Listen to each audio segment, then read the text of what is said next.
Hey everybody, welcome back to the shop. Alright, let me fill you in what's going on with this 1460. Here's the 1460 right here.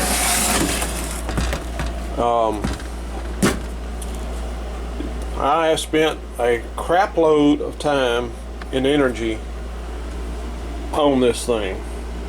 When it worked great. But when it died, it died.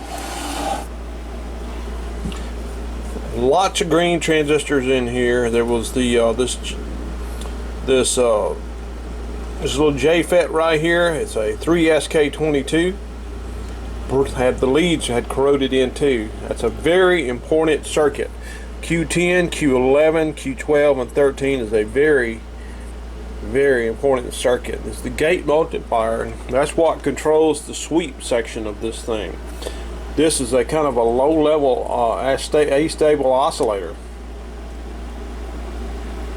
but it's not doing anything. It's dead, and I can inject a signal to the output of where this goes, and I can get sweep. This is dead, and I cannot make it lie. A bunch of those transistors are 2SK371s, and I found about 15 of them on eBay. And let me bring you back over here. Let me show you what's going on with the circuit. Let me open it here. Don't look at my lunch. Oops, that ain't what I wanted to do. Open recent, Dumont. There we go.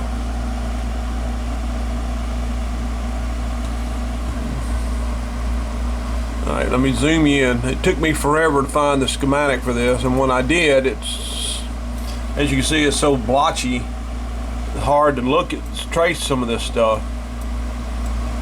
Here's the sweep section right here. Here's what does the sweep. Here's all your capacitors right here and some resistors that does the timing for the base, and it's basically one giant loop.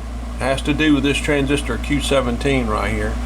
With this one giant loop right here is where this thing is supposed to free run, if I understand this right. Now here's some stuff down here too.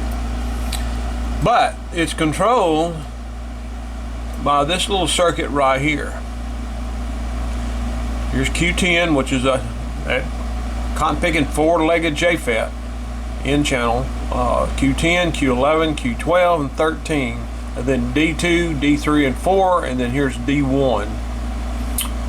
This circuit, it's supposed to oscillate, but at a low level, but it controls the discharge rates of these capacitors. In other words, they won't discharge unless this thing, basically this is the free running one, and this one right here is the signal coming in, and it's got a square wave, what they call that, a wave shaper right here that feeds this thing through this circuit right here. Which I have plenty of square waves here, nothing here. It's like this is a short, but I have taken this whole thing apart. This FET here was just broke. It was bad. I couldn't even reuse it. This was these three transistors here were not very good either.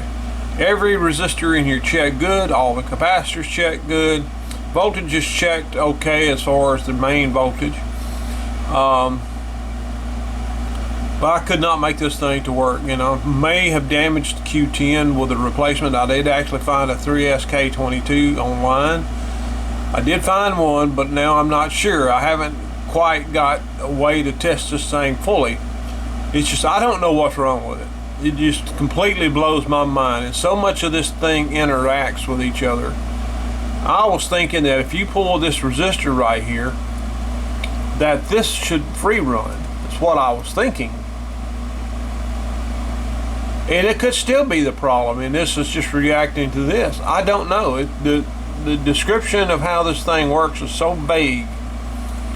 So this is where I'm at. I'm wondering about what to do with this circuit right here.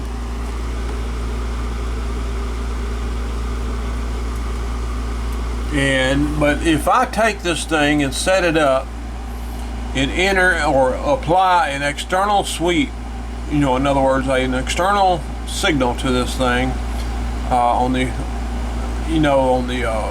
to external horizontal input, put it in horizontal external mode, I'll get deflection.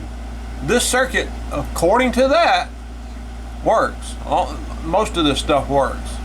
All the voltages kind of check good. They're kind of there, depending on how you got things adjusted. Of course, this doesn't tell you where to adjust things to get these measurements. And the schematic is not the best schematic. It's a very poor scan. So I don't know what to do with this one right now. It's kind of got me flummoxed. I don't know. It's kind of a loop, and I hate loops. I was thinking, though, like I said a minute ago, that you would disconnect this R37. This will make this free run. That is not the case. So I still don't know, and the book doesn't tell you. From what I understand, this free runs unless you get a signal in, and then this shaper here creates a pulse which locks this in to whatever's coming in, and this in turn locks this. That's how that works.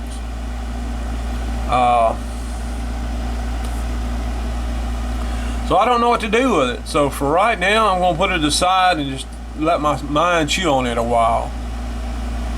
And unfortunately, that's not the update. I've got hours of video, and I'm not going to show any of it. It's just pointless. I'm pretty much the same thing that I've been doing. So I'm leaving this one alone for right now.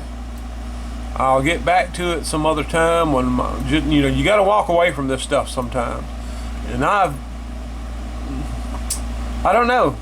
Now I'm kind of wondering, those transistors I ordered, were they real? They look real. They had the R on top of them, like some of the old ones. What's this Q10? I've always had an issue with four-legged FETs. I've never quite understood, because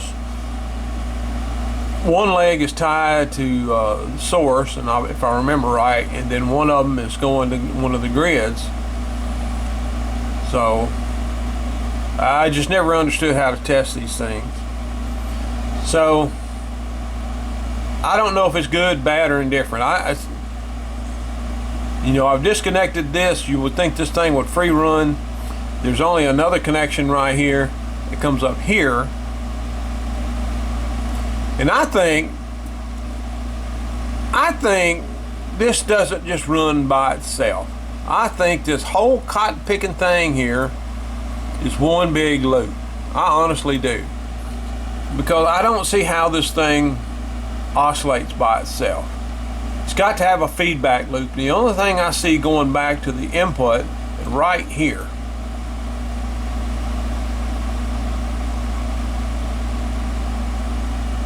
So, then that comes from the stability, and that comes from over here, which is Q14. I don't know. I honest to goodness don't know. So I'm stumped. So anyway, I'm getting off this thing for a while. I'm going to move on to my Dumont. I'm ready to get started on it. I want to see this thing work. I've got about 2/3 of the capacitor changed in it. I still got to finish figuring out what all material that I need so I can go ahead and get it ordered, so I can go ahead and get this thing done. I got to go through the tubes and make another list of tubes and see what I'm missing there. So that's where I'm at on this 1460. I apologize, there's no video. I've got a lot of video, but I don't feel like going through it all, and it's just stupid. There's no outcome of this. I mean, I have worked, and I've troubleshooted, and I've substituted, and I've changed all the capacitors, which didn't help at all. They didn't really check bad, but I changed them, and I probably hurt myself because I could have caused more problems than I had. When you have a problem like this, you really don't need to go changing capacitors.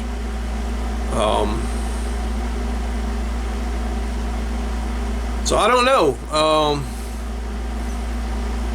I think I made a bad deal, because I've spent more on this thing than it's worth. Yep. So I'll get back on it. I don't know when, I promise, unless something happens. I wanted to give y'all a quick update. I mean, I'm sorry it's not turned out like we wanted to, but the answer is, to the original video, yes, I made a mistake. Yes, shouldn't have bought it, and I paid way more than it's worth for the parts. So anyway, it was fun while it lasted. So we'll see y'all on the next one. Hopefully it'll be the Dumont. See you later. Oh, and don't forget to like and subscribe.